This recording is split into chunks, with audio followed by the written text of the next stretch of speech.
उलमा गुजरात की ऑफिस में आज हमारे एक बहुत अहम अधिकारी आसिरी साहब पधारे हैं और उस फिक्र को लेकर के जो फिक्र आम नहीं देखी जाती ऑफिसरों के अंदर कि हमारा राष्ट्र की सुरक्षा भाईचारा कैसे बना रहे। आसिरी साहब के साथ जब तक मैं जानता हूँ उन्होंने काफ़ी सैकड़ों प्रोग्राम अहमदाबाद में किए जब से ये हैं। लॉकडाउन में भी साहब ने बहुत अच्छा काम किया और आज हमारी इस ऑफिस के अंदर हैं। आगे साहब की तारीफ में कुछ कहेंगे। हम प्रोग्राम का आगाज़ करें उससे पहले मैं मौलवी साजिद साहब को दावत देता हूँ कि कुरान पाक की तिलावत से 2 मिनट तिलावत सुनना।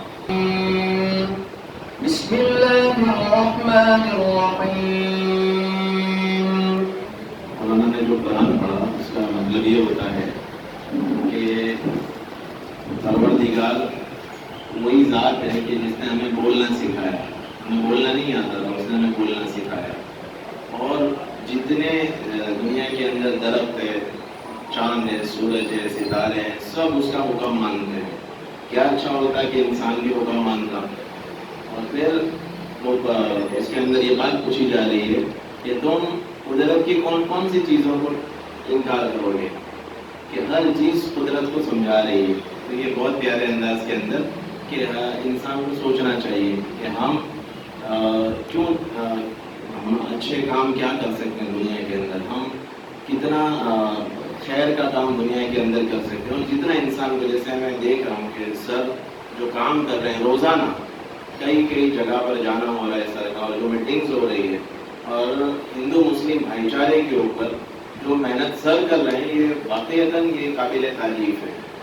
और बहुत खूबसूरत अंदाज के अंदर एरिया वाइज जाना और लोगों के बीच में बैठना उठना, ये बड़ी बात होती है कि IPS लेवल के ऊपर होते हुए इस कदर अपने आप को नीचे उतारना, ये बहुत बड़ी बात है। तो हम सारे जमीयत के अराकीन की तरफ से हम सर का बहुत बहुत शुक्रिया अदा करते हैं। और हम कोशिश करेंगे कि जितना हमारी तरफ से सर की तरफ से जो बात आती है हम उसको सपोर्ट करेंगे। और जितना हो सकेगा हम कोशिश करेंगे कि हिंदुस्तान को बेहतर बनाने की कोशिश की जाए। बहुत अच्छा मौलाना साहब, मौलाना अब्दुल साहब माशाल्लाह बहुत अच्छे दानिश्वर हैं, उलमाए दीन हैं।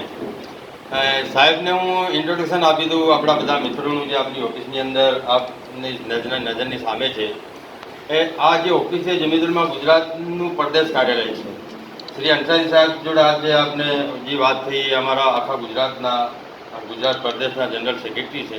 મૌલાના અબ્દુલ સાહેબ જે અમદાવાદ શહેરના જનરલ સેક્રેટરી છે ને આજે અમદાવાદ મુકામે જે મિટિંગ રાખવામાં આવી તો ટૂંક સમય હતો, વધારે સમય ન મળ્યો એના કારણે અમારા અમદાવાદના જુદા જુદા વિસ્તારના જે અમારા હોદ્દેદારો છે જે આપણી જગ્યા ઉપર એક વજન ધરાવે છે,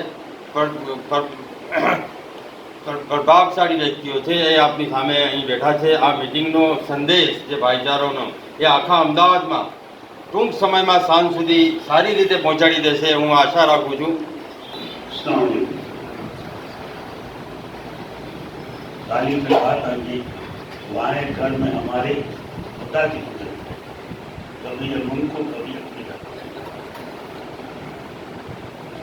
तो आज बड़ी खुशी की बात है कि अंसारी साहब IAS ऑफिसर वो हमारे मेहमान हुए।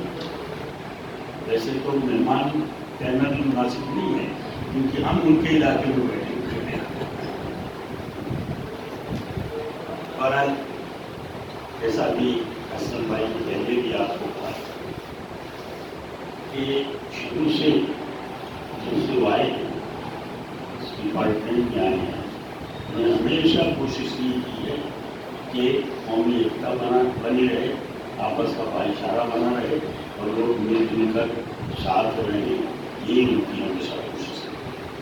और थोड़ी सी जो उनसे मेरी बात हुई, मैं समझता हूँ कि ये बात उनकी गुत्ती में डाली गई है।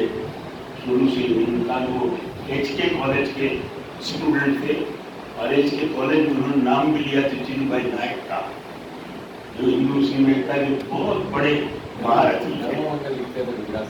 बहुत ज़्यादा वो और फिलोसॉफी और हिस्ट्री के कल्चर जो प्रोफेसर थे, और हमेशा कल्चर का काम ये है एक दूसरे को मिलाना, क्योंकि देश की किसी कंट्री का जोग्राफिकल मैप होता है। साहब जो जोग्राफी के स्टूडेंट थे उसकी हद होती है कि इंडिया तो इतने सीखने तक है, इंग्लैंड तो इतने सीखने तक है, बांग्लादेश तो इतने सीखने तक है, लेकिन कल्चर का कोई मैप नहीं होता।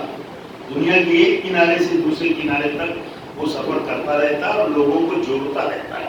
और ये काम सारी जिंदगी चीनू भाई नायक ने किया। मुझे तो एचके कॉलेज के प्रिंसिपल रहे और उनके बहुत कई स्टूडेंट्स में असारी साहब थे, और उनके बाद जिला नसीन आए, वो भी अरशद ब्रह्मभट्ट हमारे बहुत अच्छे दोस्त थे, वो भी किसी तरह उनके पीछे नहीं थे। ये चीज तो उनको क्यों पड़ी। इसलिए हमारा फर्ज बनता है कि इस काम को आगे बढ़ाने के लिए जितना ज्यादा से ज्यादा हम उनका साथ दे सकें और लोगों को इकट्ठा करके उनके साथ हम चल सके।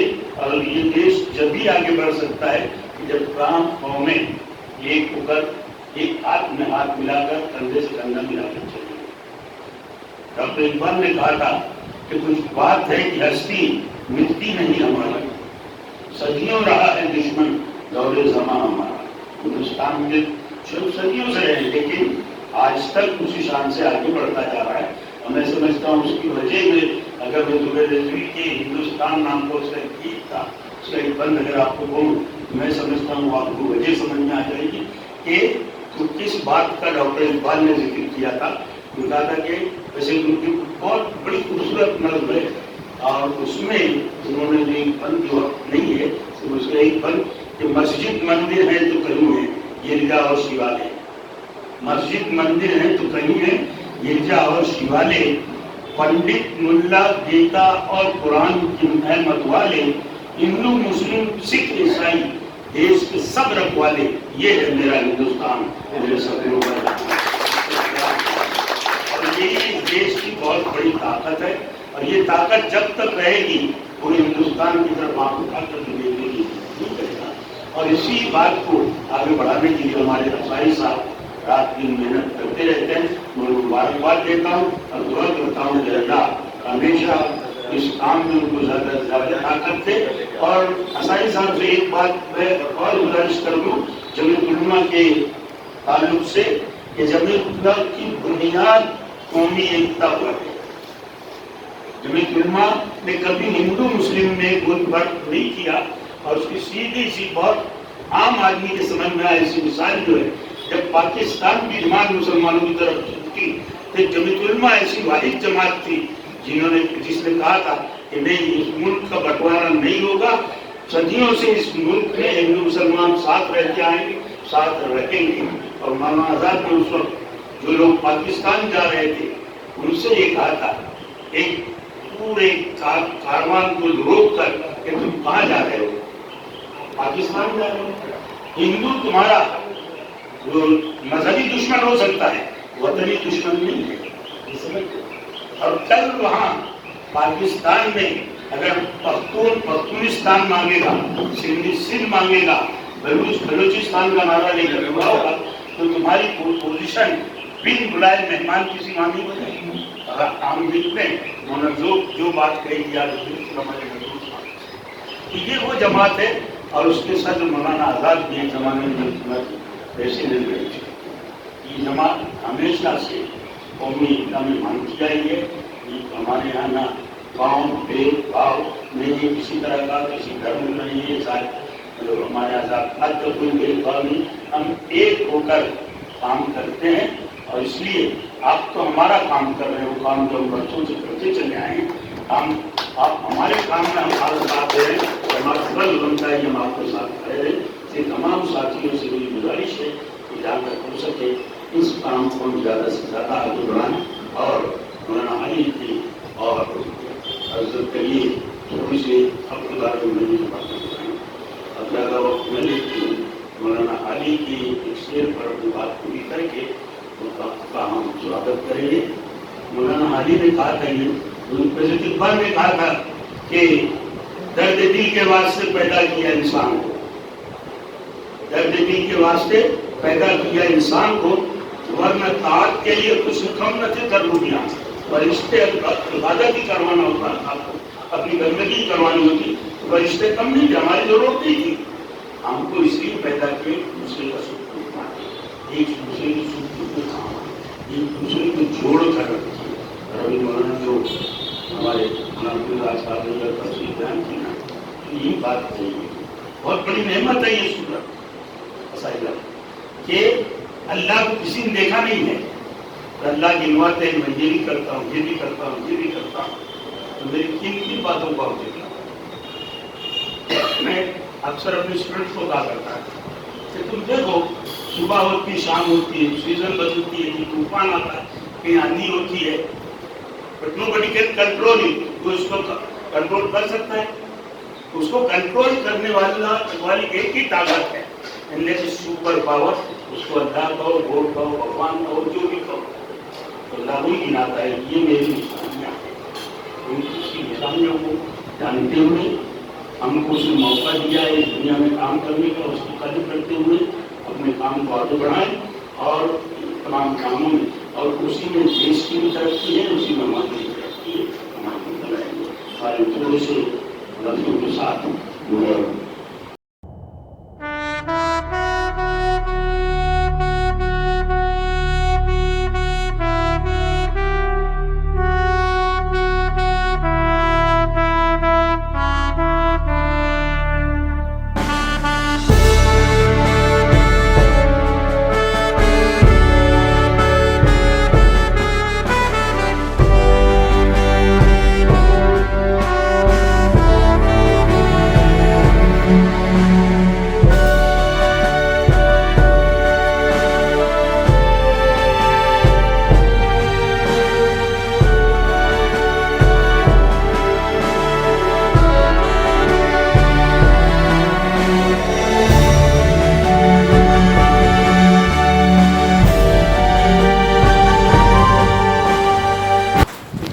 अच्छा, अल्हम्दुलिल्लाह। हम साहब की शान शान तो कुछ नहीं कर सकते थे, लेकिन फूल ने तो फूल की पाखड़ी साहब से गुजारिश करूँगा, कबूल फरमाया हमारे ये तोहफे, और हमको आगे बहुत सी बातें करनी है, लेकिन मौलाना अब्दुल साहब से गुजारिश करूँगा जमीयत और भाईचारे के मुताबिक कुछ बातें करें। आज हिंदुस्तान के अंदर सबसे बड़ी जो चीज़ है जिसके ज़रिए से भाईचारा भी जिंदा होगा और जिसके ज़रिए से हमारा हिंदुस्तान तरक्की करेगा, वो दो चीज़ें मैं समझता हूँ कि वो दो चीज़ें हैं। उसमें सबसे पहली जो चीज़ है वो एजुकेशन है।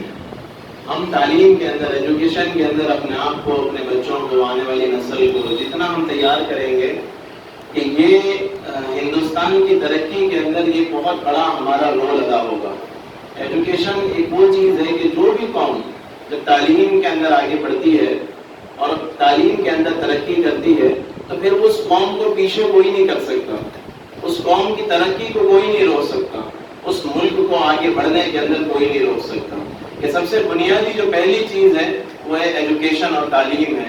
और दूसरे नंबर पर जो सबसे अहम चीज़ है, चूँकि आने वाला जो दौर है ये चैलेंज का दौर है और बहुत सारे चैलेंजेस हमारे सामने हैं, और सिर्फ अगर एजुकेशन हमारे पास है और स्किल डेवलपमेंट के ऊपर हमने निगाह नहीं डाली और उस पर हमने अगर मेहनत नहीं की, चूँकि सारा सिस्टम मशीनरी पर कन्वर्ट होने वाला है, ड्राइवरलेस कार आ जाएगी।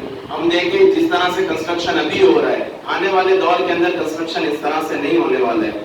तो ये बहुत बड़ा हमारे सामने चैलेंज है। अगर हमने इन दो चीज़ों के ऊपर मेहनत नहीं की तो जिसके नतीजे के अंदर ये होगा कि तारीख हमें माफ़ नहीं करेगी। मैं समझता हूँ कि इस ज़माने के अंदर सबसे ज़्यादा जो दो चीज़ें करने की है वो तालीम के ऊपर मेहनत करनी है और दूसरे नंबर पर स्किल डेवलपमेंट पर कोशिश करनी है। अगर ये चीज़ें जिंदा हो गई तो तालीम ही हमें समझाएगी कि भाईचारा किसे कहा जाता है, आपस के अंदर मोहब्बत किसे कही जाती है, एक दूसरे का सम्मान करना किसे कहा जाता है, एक दूसरे के दर्द को समझना। और ये सबसे बड़ी बात है कि सर इस सिलसिले के अंदर सारिया साहब मैं देख रहा हूँ रोजाना कभी दरियापुर जाना हो रहा है, कभी खानपुर जाना हो रहा है, कभी शाहपुर जाना हो रहा है और अलग अलग इलाकों के अंदर जाकर लोगों के अंदर बैठकर और मोहब्बत का पैगाम देकर, ये अभी मैंने 2-4 क्लिप्स भी देखी थी सर आपकी, जिसके अंदर आपने जो फूलों के बारे में एक बात कही थी, फिर मोहब्बत के बारे में बात कही थी, तो मुझे और लोगों को भी बहुत सारी वो चीज़ें पसंद आई। तो हम जितना हम कर सकते हैं हमें कोशिश करनी चाहिए, और हम अपनी ताकत के मुताबिक करेंगे। हर एक अपनी ताकत के मुताबिक कर सकता है, जितना वो कर सकने की कोशिश उसके अंदर है वो कोशिश करेगा। आगे कामयाबी और रिजल्ट ये ऊपर वाले के हाथ में है। तो हम मेहनत करें और कामयाबी आगे अल्लाह देगा। अब मैं इसी के साथ सर से भी गुजारिश करूंगा कि 2 चंद बातें साहब को हमारे बीच के अंदर कुछ कहने के लिए हम दावत दें, उससे पहले हमारे बीच एक ऐसी हस्ती जिनको ना तो प्रोग्राम में किसी विषय की ज़रूरत है ना किसी सब्जेक्ट की, मौलवी महबूब साहब से गुजारिश करूंगा।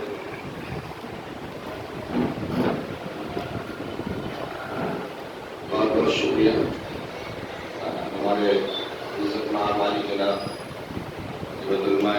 गुजरात के सेक्रेटरी प्रोफेसर डॉक्टर साली साहब, असलम और अब्दुल-रज़्ज़ाक़ साहब और हमारे कमिश्नर सर से तशरीफ फरमा, मैं आपका स्वागत करता हूँ, इस्तेमाल करता हूँ। और जो बात अभी आपके सामने कही गई एजुकेशन के बारे में, और अंसारी साहब ने इस देश भारत के बारे में और भारत के इतिहास के बारे में और यहाँ की मिट्टी के बारे में, उसके सौगंध के बारे में। इस वक्त केरी का सीज़न है। केरी मेरे ख्याल से कच्छ और गीर से ख़त्म होने के कगार पे है। आज भी अगर हम केरी के उन बागों में जाएंगे तो वहाँ से केरी की खुशबू आएगी, जबकि केरी तो टूट चुका है और बिल्कुल दरख्त खड़ा है। इस धरती की मिट्टी है जहाँ पर चावल की खेती होती है, वहाँ पर चावल की खुशबू आती है। जहाँ पर केरी के बाग होते हैं, वो जिस किस्म की केरी होती है उसकी खुशबू नजर आती है। यही असल हमारे देश की पहचान है और यही हमारे देश की इलामत है और यही मोहब्बत है। मोहब्बत किसी शब्द का, किसी लफ्ज का और किसी वर्ड का मोहताज नहीं होता। अगर ये शब्द का, जबान का मोहताज होता तो गूंगे मोहब्बत नहीं करते, बहरे मोहब्बत नहीं करते, अपाहिज मोहब्बत नहीं करते। मोहब्बत की न तो कोई जबान होती है, वो एक जज्बात होता है, एक भावना होता है, एक हार्ट से जो इंसान जो कुछ कहता है वही मोहब्बत कहलाता है। ये धरती मोहब्बत की है, ये धरती प्यारो प्रेम की है, ये धरती सूफी संतों की है, ये धरती उन दीवानों की है जिन दीवानों ने फांसी के फंदे पर चूम करके अपने देश की आज़ादी का सपना देखा था और अपने बच्चों को यतीम किया था, अपनी बीवियों को उन्होंने बेवा किया था, लेकिन उनके सामने सर्वप्रथम देश था, देश का विकास था और देश की आज़ादी थी। और वो अंग्रेज जो ये कहता था, ऐ बादल तुझको जहाँ बरसना बरस, बरसना तुझको मेरी हुकूमत में, इसके हुकूमत दौरे हुकूमत में सूरज गुरूब नहीं होता था जब यही बोरिया पर बैठने वाले, चटाई पर बैठने वाले, यही गरीब किस्म के भारतीय और हिंदुस्तान में बसने वाले लोगों ने सर जोड़ करके बैठे और बैठ करके मोहनदास करमचंद गांधी को अपना कायद, अपना रहबर रहनुमा बना करके मुल्क के गोशे गोशे, चप्पे चप्पे में जब दौरा किया, अंग्रेजों के खिलाफ क्विट इंडिया तहरीक चलाई, हिंदुस्तान भारत छोड़ो आंदोलन किया, उसी अंग्रेज को जिसकी हुकूमत में सूरज गुरूब नहीं होता था, आज वो अंग्रेज कहाँ चला गया उसका पता नहीं चलता। आज उसके लिबास पहन करके लोग बैंड बजाते, उनका मजाक उड़ाते। यह तारीख, यह हिंदुस्तान की धरती, ये हमारी गंगा जमनी तहजीब, ये आपस का मेल मिलाप, आपस की मोहब्बत, आपस के रिश्ते, यही भाईचारा इस मुल्क को तरक्की के उरूज और कमाल तक पहुंचा सकता।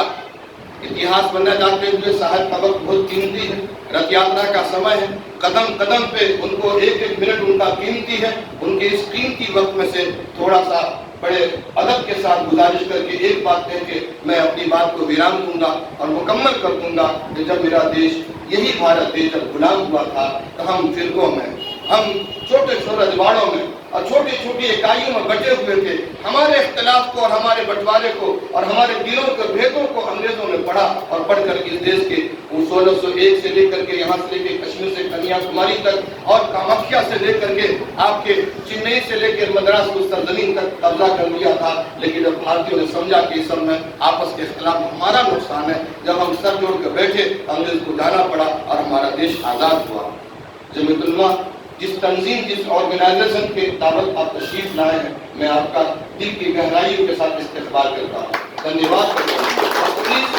पुलिस का, प्रशासन का जो काम, मैं आपको सही बताऊं, इस्लाम की तालीमात अगर आप पढ़ें तो जो काम पुलिस अधिकारी करते हैं वो असल में इस्लामी तालीमात।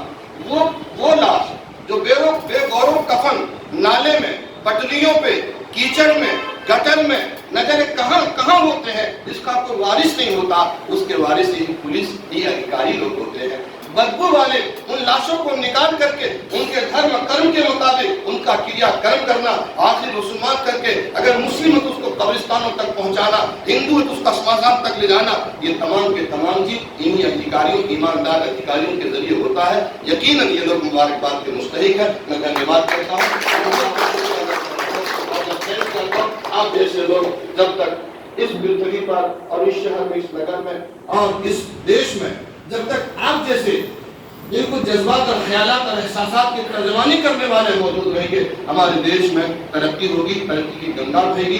और छोटी मोटी बातें आपस में हर घर में होती है, ऐसे इतने बड़े देश में जहाँ 125 करोड़ लोग बसते रहते हो, होती है, हो जाया करती है, आंधी तूफान आते चले जाते हैं, लेकिन आप जैसे लोग यकीनन हमारे देश के लिए उन्नति और तरक्की की मिसाल है। मैं आपको बहुत बहुत इस उम्मीद के साथ कि मैं आखिरी बात अब न कुछ करके बस इतना कहूँगा, आप हमारे यहाँ तशरीफ ला पधारे और आपने हमारे सामने, जो आपके सामने लोग हैं, ये हर इलाके के एक जिम्मेदार है।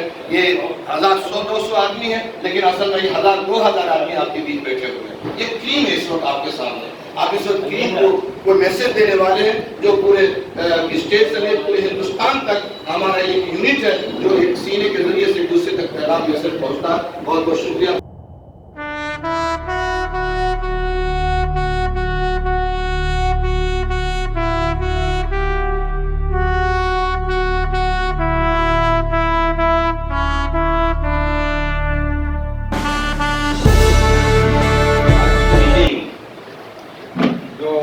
त्यौहार आ रहा है रथ यात्रा का, बहुत भाईचारे से वर्षों से एक पुरानी परंपरा है अहमदाबाद शहर की, जो निकाला जाता है। मुसलमान उसके दिल खोल के उस रथ यात्रा का स्वागत करते हैं। अपने मुस्लिम के अलावा जो हमारी बिरादर वतन जिस शहर में रहते हैं और वो इस यात्रा को लेकर निकलते हैं, उनको उनके लिए मोहब्बत रखते हैं। इसी रथ यात्रा के अनुसंधान में आज जो प्रोग्राम रखा है, हमको इसको कामयाब बनाना है और भाईचारे का प्रोग्राम पूरे शहर में, पूरे हमारे प्रदेश के अंदर फैलाना है। अब आगे कुछ ना कह के असीरी साहब से गुजारिश करूंगा कि इस विषय के लिए आप यहाँ बता रहे हैं, हमारे लोगों को संबोधित करें।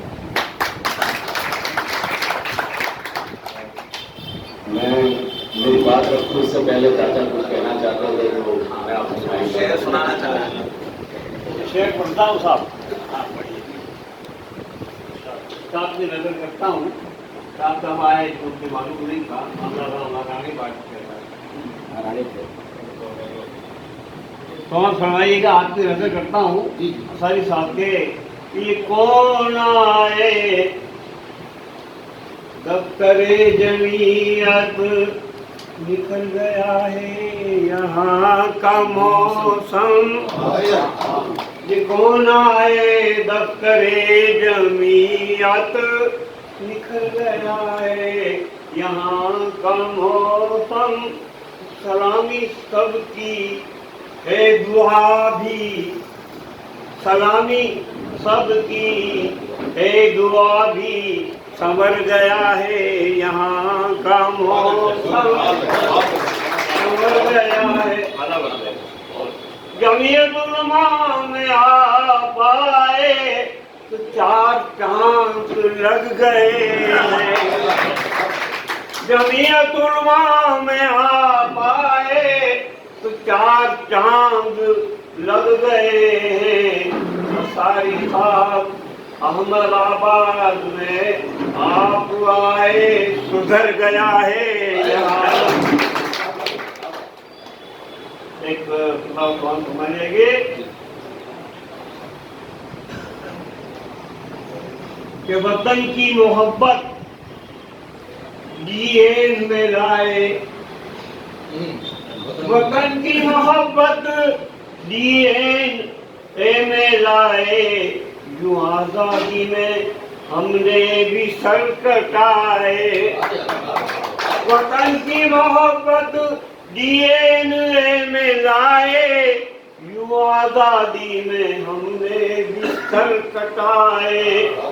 हे दिल में हमारे, हे दिल में हमारे क्या, हे दिल में हमारे भारत का नक्शा, हे दिल में हमारे भारत का नक्शा, जमाना हमें कुछ वफा ना सिखाए। हे दिल में हमारे भारत का नक्शा, जमाना हमें कुछ वफा ना सिखाए। आखिर में कि राम, हम पे इल्जाम लगाते हैं, हम किसी की बदगुमानी हम तो सबकी तरफ पे हैं। राम कृष्ण जी महापुरुष सबका आदर करते हैं। राम कृष्ण जी महापुरुष सबका आदर करते हैं। क्यों? कि भारत की मिट्टी से बने हैं, वो प्यार इसी से करते हैं।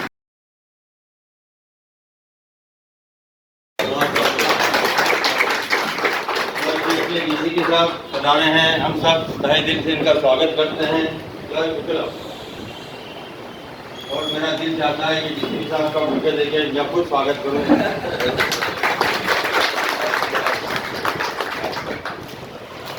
ऐसे ही है। जमीयत उल-हिंद के इस कार्यक्रम में मंच पे हमारे साथ बैठे हमारे सम्मानीय मौलाना साहब, इंस्पेक्टर अंसारी साहब, हमारे इस क्षेत्र के डीसीपी श्री जयदीप सिंह जाडेजा, यहाँ पे जो उपस्थित हैं काफ़ी पुराने लोग, हमारे उलमा साहब, मौलवी साहब और सभी नाज़रीन को मेरा सलाम है और मेरा सलाम कबूल करें।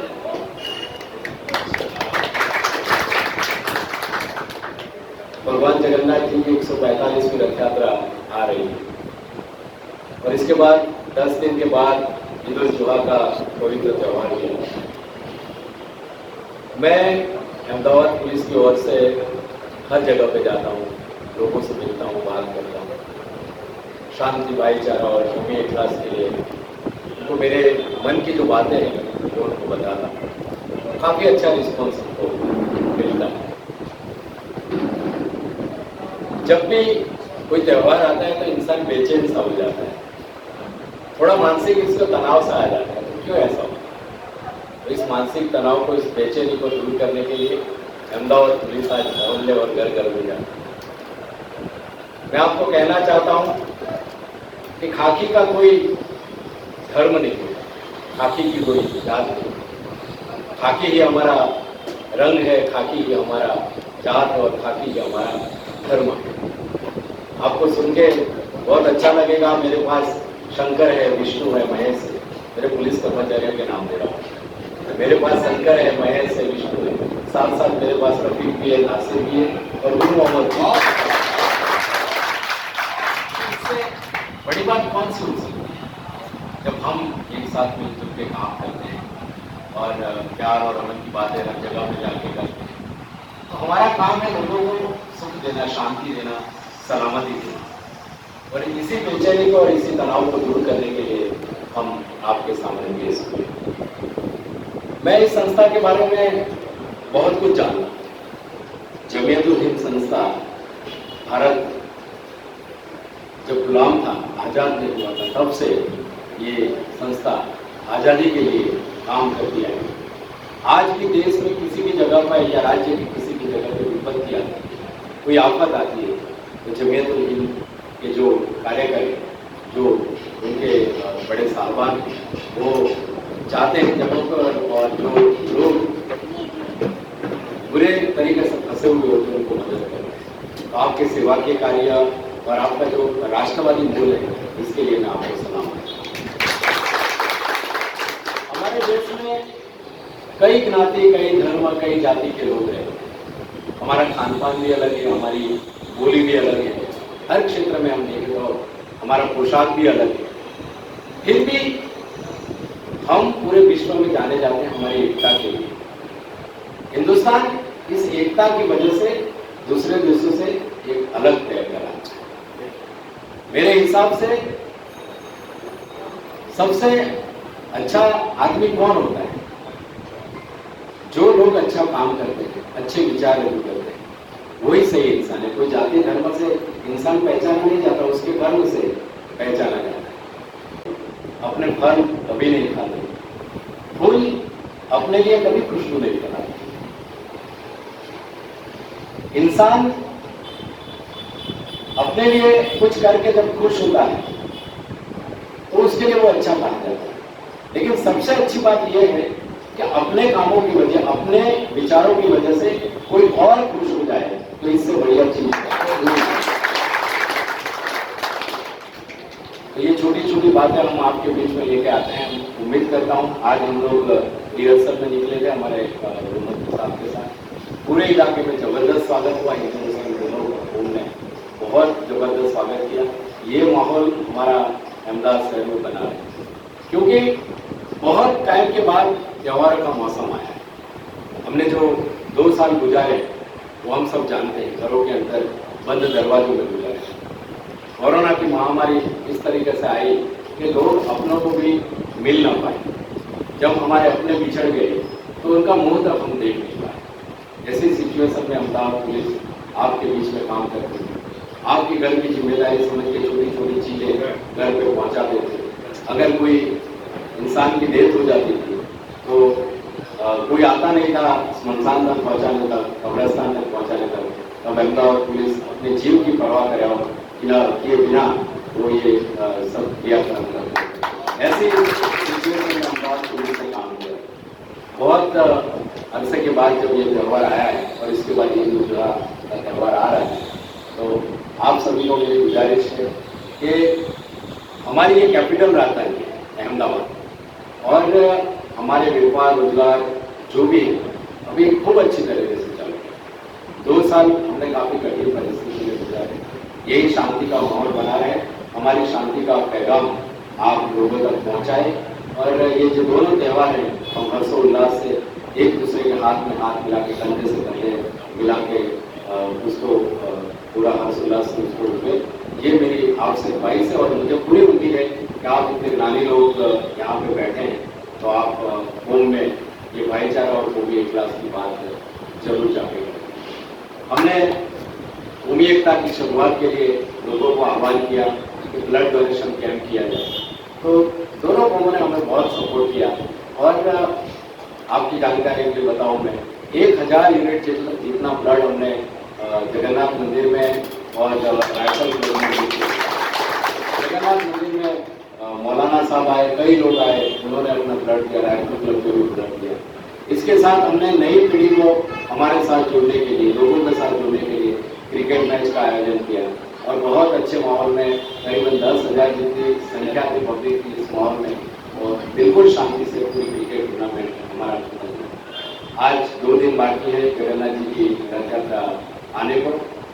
ऐसे वक्त में आप अपने हर क्षेत्र में, हर मोहल्ले में लोगों को यही शांति का पैगाम बनाए रखें। इसके बाद ईद उल जुहा का भी हमारा पवित्र त्यौहार, उसको भी हम अच्छी तरह से मनाएं। यही कहने के लिए मैं आपके पीछे आया था। आपने यहाँ जो हमारी हैसियत है उससे ज़्यादा हमको सम्मान दिया। हमारा स्वागत किया, इसलिए मैं अहमदाबाद शहर पुलिस के और से आपका काफ़ी शुक्रगुजार हूँ। काफ़ी कुछ जगह पे मैं जाता हूँ तो मैं सभी को यही बोलता हूँ कि जीवन के अंदर सबसे बड़ी चीज़ क्या है, इंसान क्या चाहता है, शांति चाहता है। तो शांति कैसे मिलेगी? तो हमको 2 शब्द दिए हैं, माफ़ी। मैं हर जगह पर बताता हूँ कि जिंदगी को हमने कुछ इस तरह आसान कर दिया, किसी को माफ कर दिया। ये 2 वर्ड का मसला है। 2 वर्ड अगर इंसान समझे तो प्यार मोहब्बत के लिए हमें हर जगह पर जाकर बात करने की कोई जरूरत नहीं। आपने हमें यहाँ बुलाया और हमारा सम्मान किया, अपने जबरदस्त संस्था का फिर से काफ़ी शुक्रगुजार। Thank you. जय हिंद, जय जय गरीब। ડીસી વિધાયક જોનકુ આપણી વચ્ચે પધાર્યા છે। જ્યારે અમે જમિયત તરફથી સાહેબને પોસ્ટિંગ થઈ ત્યારે સાહેબની ઓફિસે ગયા હતા સાહેબનું સ્વાગત કરવા, આવકાર આપવા, પણ સાહેબ ફરજ ઉપર ક્યાં હશે મુલાકાત નહીં થઈ શકી। આપણા બધાની વચ્ચે અત્યારે જ્યારે ઉપસ્થિત છે તો સાહેબને બી 2 બોલ અમારી વચ્ચે આદરણીય સેક્ટર 1 આચાર્ય સાહેબ, મુફ્તી સાહેબ, મૌલાના સાહેબ અને જમિયતના બધા જ આગેવાનો અને મુસ્લિમ સમાજના બધા આચાર્ય સાહેબનું ભાષણ ખૂબ સારું કરે છે. અમે લગભગ 1 મહિનાથી રથયાત્રાની તૈયારી કરીએ છીએ, તો સંખ્યાબંધ, કારણ કે આપણે શાહપુર કારંજ વિસ્તારમાં લગભગ મુસ્લિમો સાથે, હિન્દુઓ સાથે આ પ્રકારની સભા સંવાદ થતા રહે છે. સાહેબનું એકદમ વિઝન ક્લિયર છે. આ આપણે અત્યારે જે કરી રહ્યા છીએ, આ શેની માટે કરી રહ્યા છીએ? નહીં કે ખાલી રથયાત્રા આવશે તો શાંતિપૂર્ણ રીતે નીકળી જાય. સાહેબે જેમ કીધું કે કોરોનાના 2 થી 2.5 વર્ષ ખૂબ આપણે સંઘર્ષમય રીતે કાઢ્યા છે, કે જ્યારે લોકોને જમવાની પણ તકલીફ પડતી હતી, કારણ કે બહાર કોઈ જઈ નતા શકતા. લોકોને ખાવા પીવાની તકલીફ હતી, જે રોજનું કમાઈને રોજનું ખાતા હોય ને સખત તકલીફ હતી. એવા સમયે પણ અને આ એવી વિપદા હતી જે 100 વર્ષમાં એકવાર આવે છે. તમે છેલ્લા લગભગ 300-400 વર્ષનો ઇતિહાસ જુઓ તો એક મહામારીનું સ્વરૂપ આવે જેમાં માનવીય સંબંધોનું મૂલ્ય 0 થઈ જાય. કેવી રીતે? ઘરમાં કોઈને કોરોના થયો હોય, એની આ ગુજરાતી સમજાય છે ને? બધા ગુજરાતી છો ને? ગુજરાતી છે. તો આપણે જોયું છે કે ઘરના કોઈ સભ્ય કોરોનાને કારણે મૃત્યુ થઈ ગયું હોય તો એનું મોઢું જોવા પણ તૈયાર નહોતા કોઈ. કેમ? એને બીક હતી કે ભાઈ આ ભાઈ કોરોનામાં ક્યાં અમને ચેપ લાગશે તો અમારા બાયડી છોકરાનું શું થશે? તો બધાને આવી પરિસ્થિતિમાં લોકો જ્યારે પોતાના સગા કુટુંબીજનો, સગા પરિવારનું પણ કઈ મહત્વ રહ્યું નહોતું. દરેક જગ્યાએ હતું, એવું નથી કે કોઈ એક જગ્યાએ હતું, દરેક સમાજમાં હતું, કારણ કે દરેકને પોતાનો જીવ વાલો હતો. ત્યારે એ સંજોગોમાં આ બધાની અંતિમ વિધિ દફનાવવાના હોય, અગ્નિ સંસ્કાર કરવાના હોય તો પોલીસે કર્યું છે. પોલીસને પણ છે ને કુટુંબ, તો પણ કર્યું છે. અને એમાં કુદરત સહાય થઈ છે પોલીસની, કે ભાઈ પોલીસ વાળા કઈ એટલા બધા નથી કર્યા, આ બધા કામ કર્યા છતાં પણ. તો આ એક સંકેત છે કે ભાઈ કુદરત પણ જોવે છે. તમે સારા કામ કરો છો, તમે માનવોનું મદદ કરો છો, માનવીય દ્રષ્ટિકોણ જ્યારે અપનાવો છો, ત્યારે કુદરત પણ તમને હંમેશા રક્ષણ આપે છે. અને કુદરતને ત્યાં હિન્દુ મુસ્લિમ જેવું કંઈ નથી. તમે જે એકદમ ઉચ્ચ કક્ષાના મૌલાના, ઉચ્ચ કક્ષાના સાધુ સંત સૂફી હો તો તમે જોયું હશે આમ બધું ભગવાન અને અલ્લાહ બધું એક જ છે. એ બધું જે આપણા જેવા નાના મગજના માણસો માટે બધું છે કે આ બીજો ધર્મ છે, આ બીજો ધર્મ છે. હકીકતમાં બધું એક જ છે. બધાને જવાનું એક જ એના જ કરે છે. પણ તમે કાંઈક કહો છો, હું કાંઈક કહું છું, મંજિલ બધાની એક છે. તમને ખબર છે એવા કેટલા બધા મુસ્લિમ સૂફી સંતો થઈ ગયા કે જેને ભગવાન કૃષ્ણના ગરબા, રાસ, ભજન લખ્યા છે. એવા કેટલા હિન્દુ થઈ ગયા, રામ રહીમ છે, બધા આપણે જાણીએ છીએ કેટલા બધા એવા થઈ ગયા છે. કારણ કે એ લેવલ પર અમને ખબર છે કે બધું એક જ વસ્તુ છે. આપણે અમુક એવા સ્વાર્થી તત્વો એના આધારે એની વાતોમાં ક્યારેક બહેકી જઈએ છીએ, ક્યારેક તમને હકીકત અલગ રીતે તોડી મરોડીને ટ્વિસ્ટ કરીને આપણી સામે રજૂ કરવામાં આવે છે. એટલે થોડી વાર માટે આપણી બુદ્ધિ બંધ થઈ જાય છે અને એમાં ના સમજમાં આપણે કંઈ કરી બેસીએ છીએ. તમે વિચાર કરો કે 99% લોકો અમને પસંદ છે. દરેકને પોતાનો ધંધો, રોજગાર, પરિવાર ચલાવવું છે. અને આપણે બધા કેવા છીએ? કહેવાય છે ને કે પાણીના પરપોટા જેવા, કે આમ દુનિયામાં આવ્યા અને પરપોટો કેવો જીવે ફટ દઈને પૂરું થઈ ગયું. લાખો કરોડો રાજા મહારાજાઓ બાદશાહ આવ્યા ને ગયા. અમુકના નામ છે, અમુકના નામ નથી, બરોબર? ઓળખતું પણ નથી. તો શા માટે કોઈને હેરાન કરવા? બરોબર, શાંતિથી આપણે જીવવા આવે. કોઈને પણ આજે વાદ વિવાદમાં નાની એવી જિંદગી છે. અત્યારે અમે ભાષણ કરી જઈ રહ્યા, કોઈનું નક્કી છે? 1 કલાક પછી આપણે કહી શકીએ કે ભાઈ હું આમ કરી, હા આપણે પ્લાનિંગ બધી કરી, પણ કોઈનું નક્કી નથી. અમે તમારી વચ્ચે જે સંદેશ લઈને આવ્યા છીએ એ બહુ ક્લિયર છે. સાહેબે જેમ કીધું કે પોલીસ આ ખાખી, જ્યારે આ લોકો ખાખી યુનિફોર્મ જ્યારે નક્કી કરવામાં આવે ને ત્યારે આ કલર બહુ વિચારીને પસંદ કર્યો. જો આ કલર કોઈ એમ નહીં કે આ અમારો છે, ભગવા હશે તો હિન્દુ કહેશે, ગ્રીન હશે તો મુસલમાન કહેશે, આ હશે તો બીજા કહેશે. આ કલર કોઈનો નથી, પોલીસનો છે. અને પોલીસનું તમને ખબર છે, સેવા, સુરક્ષા અને શાંતિ. અમે આજે કોરોનામાં તમે સેવા જોઈ પોલીસ એ બેસ્ટ. જ્યારે દંગા થતા હોય ત્યારે તમે પોલીસનું કામ તમને સુરક્ષા આપો કે ભાઈ કોઈ તમે તમારા ઘરમાં બેસો, તમારા ઘરની બહાર પોલીસ ઊભી છે, રક્ષા કરો. તમારે કાંઈ કરવા જરૂર નથી, અમે ઊભા છીએ, અમે અમારા ઘર બહાર છોડીને ઊભા છીએ. બરોબર, શાંતિ આપવાની. અને જ્યારે શાંતિનો સમય છે ત્યારે તમે લોકો તમારા કામ ધંધા રોજગાર કરો, રોજીરોટી કમાવો અને તમારો પરિવાર ચલાવો શાંતિ. અમારો આ જ ઉદ્દેશ છે. અમે કેમ અત્યારે બધી જગ્યાએ ફરી રહ્યા છીએ? કારણ કે અત્યારે ઘણું બધું એવું ચાલી રહ્યું છે. બરોબર, નથી તમે કર્યું, નથી અમે કર્યું, તેમ છતાં આપણે બધા ડિસ્ટર્બ થઈ રહ્યા છીએ. તો અમે તમારા વચ્ચે એવો સંદેશો લઈને આવ્યા છીએ કે આપણે જ્યાં રહીએ છીએ આપણે એ જોવાનું છે. ધારો કે આપણે એટલા લેવલે વાત કરીએ શાહપુર અને કારંજ વિસ્તાર. ધારો કે આપણે બધા શાહપુરના શું, કારંજના શું છે, જે વિસ્તારમાં શું, આપણે આપણા ઘર પાસે રહીએ છીએ, અહીંયાથી રથયાત્રા પસાર થાય છે, ક્યાંય તાજિયા પસાર થાય છે. દરેક ધર્મના આપણે તહેવારોનો દેશ છે અને આપણે તહેવાર પ્રિય પસંદ કરીએ છીએ, ઉજવણી કરવા આપણે બધું કરીએ. કોઈ એવા વ્યક્તિઓ આપણી વચ્ચે ના આવી જાય કે જે માહોલ ખરાબ. અમે સાહેબની પ્રેરણાથી જ અમે યુથ કમિટી પણ બનાવી. ધારો કે આ બધા વડીલો છે, બરોબર, વડીલોની સાથે યુવાનો બેસતા નથી. આજે સમાજ બદલી રહ્યો છે, બધી જગ્યાએ આ कि यंग लड़के आपके बीच में नहीं बैठते, उनको आपकी बातें बकवास लगती है कि क्या एक किसी भी बातें करते रहते. तो हम लोग उनसे भी डायरेक्ट कांटेक्ट कर रहे हैं 30 साल के नीचे से. हमने यूथ कमेटियां बनाई है और ऐसा नहीं लड़के लड़कियां सबकी बनाई है, क्योंकि हमारे घर में 20-50% तो लेडीज ही हैं, सबके माँ है, बहन है, बीबी है, बच्ची है, सब है. तो हम एक ये आइडिया लेके चल रहे हैं कि भाई घर में अगर आदमी है तो औरत भी है, सबका इक्वल वैल्यू है, कोई ना ऊपर है कोई ना नीचे है. तो हम उनसे भी जुड़ना चाहते हैं. वडीलों के साथ तो हम शांति समिति के जरिए जुड़े हुए हैं.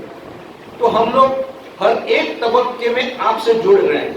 हम लोग सामने से हाथ बढ़ा रहे हैं, आप आगे आइए, हमसे जुड़े. हमसे दूरी करने का कोई मतलब नहीं. हम लोग आपके साथ हैं और आपने कोरोना में देखा ये सबका काम. हमने ये कभी नहीं सोचा कि ये मुस्लिम है, ये हिंदू है, ये जैन है, ये पार्टी है. मैं आपको बताऊं, मैं बड़ौदा में था, मैं डीसीपी क्राइम ब्रांच था, 3.5 साल बड़ौदा में रहा. यहाँ पे कोई हो बड़ौदा में तो पूछिएगा.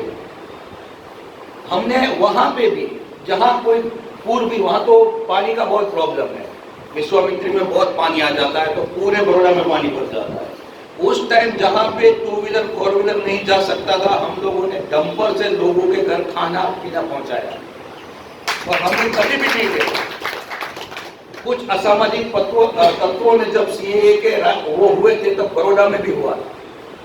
लेकिन पुलिस कितनी निष्पक्ष कामगिरी करती है, मैं आपको एक उदाहरण, आप ये बात वेरीफाई कर सकते हैं. बड़ौदा में आपके कोई भी जो सगे वाले हो तो उनसे हाँ आप पूछ लीजिए जमीयत वाले से. फिर वहाँ पे जो पानी गेट मस्जिद के मौलवी है उनसे भी पूछ लीजिएगा. वहाँ पे पत्थर मारा हुआ तो हमने वहाँ से एरिया से 5-7 लड़कों को उठाया. 5-7 लड़कों को उठाया. रात को लगभग 1:30-2 बजे तक पूरी इंक्वायरी चलती रही. और उनमें से जो बच्चे इनोसेंट थे, जो लड़के इनोसेंट थे, उनको 4 को हमने वापस कर दिया. वरना जनरली ऐसा क्या होता है कि भाई नहीं होती उसको पुलिस डाल देती है ना, ऐसा है सब लोग मानते हैं कि भाई इनको संख्या बतानी. वो 4 बच्चों को हमने वापस घर भेज दिया कि इनका कोई रोल नहीं है किसी भी कार्यक्रम में.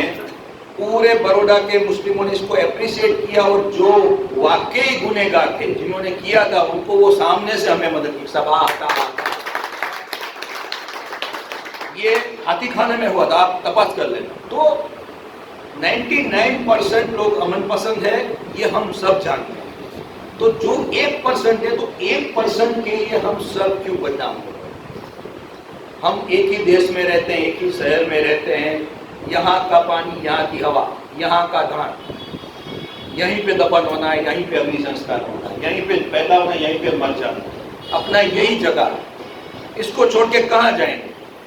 तो मैं आपसे ये रिक्वेस्ट करता हूँ कि जो ये 1% है आप डायरेक्ट मत आइए उनसे, आप सिर्फ हमें बताइए. कि ये लोग अशांति फैला रहे हैं। तो ये हमारा जो प्रयास है आपके बीच आने का, आपको कम्युनिकेशन हमारे साथ करिए।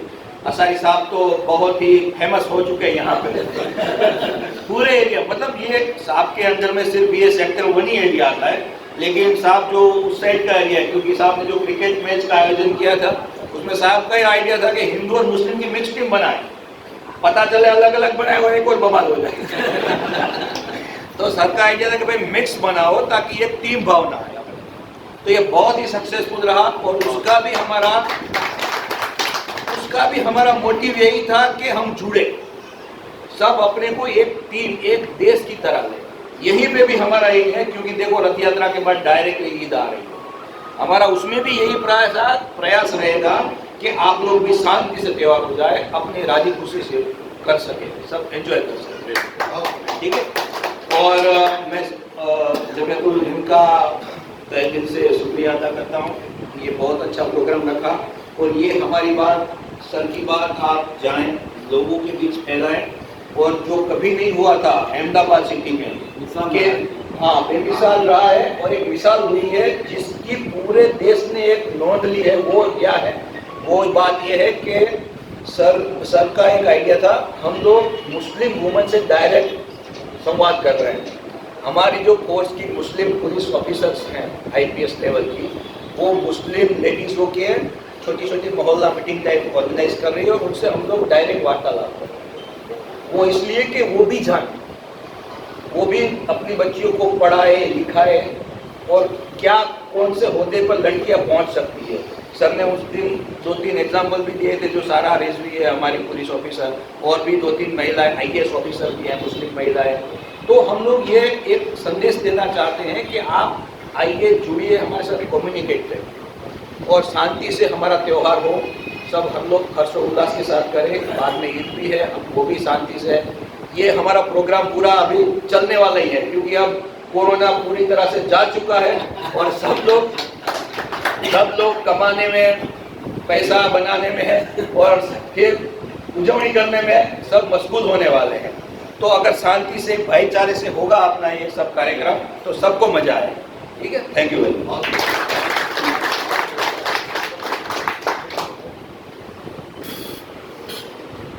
जैसे कि मुझे बोलना नहीं चाहिए था, लेकिन कोरोना और लॉकडाउन की बहुत बातें चाहिए और मुबारकबाद दूंगा पुलिस डिपार्टमेंट को कि उन्होंने इसमें किसी भी भेदभाव के बिना खूब काम किया, उसके लिए मैं आपको मुबारकबाद देता हूँ। बस एक बात और अर्ज करना चाहता हूँ कि जमीयत उलमा भी हमारे पूरे गुजरात के गांव लेवल तक हमारी संस्था पहुंची हुई है और पूरे गुजरात का कोई इलाका ऐसा नहीं था जहाँ जमीयत उलमा के लोग खाने पीने का सामान लेकर या बीमार हो दवाइयाँ लेकर, हमने मस्जिदों में कोरोना सेंटर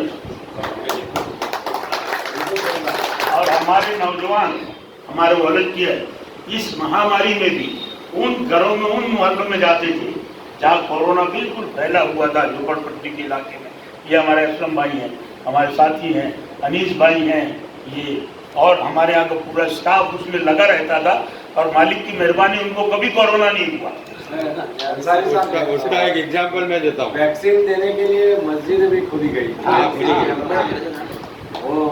और इसके अलावा जैसा कि साहब ने कहा कि अगर कोरोना में कोई गुजर जाता था तो उसका बाप बेटा भी हिम्मत नहीं करता था कि मैं अपने बाप को ले जाऊं। जमीयत की पूरी टीम ने पूरे गुजरात में तकरीबन 1,500 से 2,000 मैयतों का, हिंदू हो तो उनको शमशान ले जाते थे, उनके धर्म के मुताबिक उनका कार्यक्रम करते थे, मुसलमान हो तो उनको कब्रस्तानों में ले जाके दफन करते थे। तो जमीयत का तो ये हमेशा पहले दिन से जमीयत की ये बगैर किसी भेदभाव के काम करना, देशवासियों के लिए काम करना, इंसानों के लिए काम करना, हिंदू मुसलमान के लिए काम नहीं करते। और पूरे गुजरात में तकरीबन 7.5 करोड़ रुपए जमीयत उलमा ने गुजरात में खर्च किए ये कोरोना के जमाने में। और जो लोग मजदूर जा रहे थे उनके लिए रास्तों में खाना पका के उनको खाना खिलाया, टिफिन दिया, उनको ज़रूरत, और अगर उनको कहीं जाना हो तो उनके टिकट का भी इंतजाम कर देते थे। तो बहरहाल और ये सब हमने सिर्फ इंसानी खिदमत समझ के किया है। जो इस्लाम ने कहा है कि अल खल्क़ व अयालुल्लाह, तमाम इंसान जो है वो अल्लाह का कुंबा है। जब अल्लाह का कुंबा हुआ तो सब एक दूसरे से जुड़े। उसको गाड़ियों की जरूरत थी तो कौन ने बहुत सारी गाड़ियाँ ऐसे ही दी थी। हमारे बहुत सारी यूनिट ने उसमें एम्बुलेंस नहीं खरीदी गई हमारे यहाँ, लोगों को हॉस्पिटल पहुँचाने के लिए या जो गुजर गए हैं उनको कब्रस्तान या शमशान तक ले जाने की। तो जमीयत की रिवायत रही है, जमीयत ट्रेडिशन में परंपरा है। और राजूला में तूफान जब आया था अभी साइक्लोन, राजूला में एक एरिया ऐसा था जहाँ हिंदू मुस्लिम मिक्स रहा करते थे, जो 2-3 इलाकों में उनमें आपस में कुछ ना कुछ तनाव रहा करता था। हमारे लोग वहाँ काम करने गए तो उनको क्या किया गया था, इसमें हिंदू मुसलमान मत देखना। तमाम लोगों के घरों को उन्होंने छप्पर लगाए और वो लोग जब हमारी टीम यहाँ से गई तो जो आपको बताऊं मैं, वो कहते थे जब तुम्हारा 6 कौन, हमने तो दर्शन कराओ, हमसे मिलने आए, प्रेस कॉन्फ्रेंस उनका हमें तो અત્યાર સુધી માનતા નથી મુસલમાન है मोल છે। આજે खबर पड़ी कि मुसलमान શું છે, ये लोग हमारा घर ऊपर हमारा घर में छप्पर आते। तो ये हालात है। अगर हम इस तरह मिलजुल के काम करेंगे तभी ये देश आगे बढ़ेगा, तभी ये देश तरक्की। राजूला में जमीयत ने जो काम किया उसका रिएक्शन ये आया कि पिछले 20 साल से वहाँ तनाव था। वहाँ के मुसलमानों का ये कहना है कि हमारे गांव में बिल्कुल शांति होगी, भाईचारा बढ़ गया, हमको दुआएं देते हैं। हमने इस ऑफिस से जब लॉकडाउन में काम शुरू किया, कैसे करें, लोग डरते थे। हमने सबसे पहले अपनी पूरा अहमदाबाद शहर की टीम को नाम लिखे और उनको इन्विटेशन दिया और कलेक्टर ऑफिस से करीब 60-70 लोगों की हमको परमिशन मिल गई काम करने के लिए। यहाँ हमने लगभग, जैसे अंसारी साहब ने बताया कि 7.5 करोड़ रुपए का जमीयत ने काम किया है, हमने इस ऑफिस से 1 करोड़ रुपए का करीब काम किया। और जब पहला लॉट तैयार हुआ कीटों का, इसको कहाँ से तकसीम किया जाए, बांटना कहाँ से शुरू किया जाए, तो ये हुआ कि हमारे एरिया में जो हिंदू बस्ती है वहाँ से शुरू किया जाए। हमने हिंदू बस्तियों में जब अनाज बांटना चालू किया, कुछ लोग रह गए थे, वो यहाँ आए, उसमें एक दोषी मागी थे। वक्त ऐसा था कि बारी से भी लोग बाहर नहीं देखते थे कि आइए से अंदर कोरोना, तो वह भयभीत था।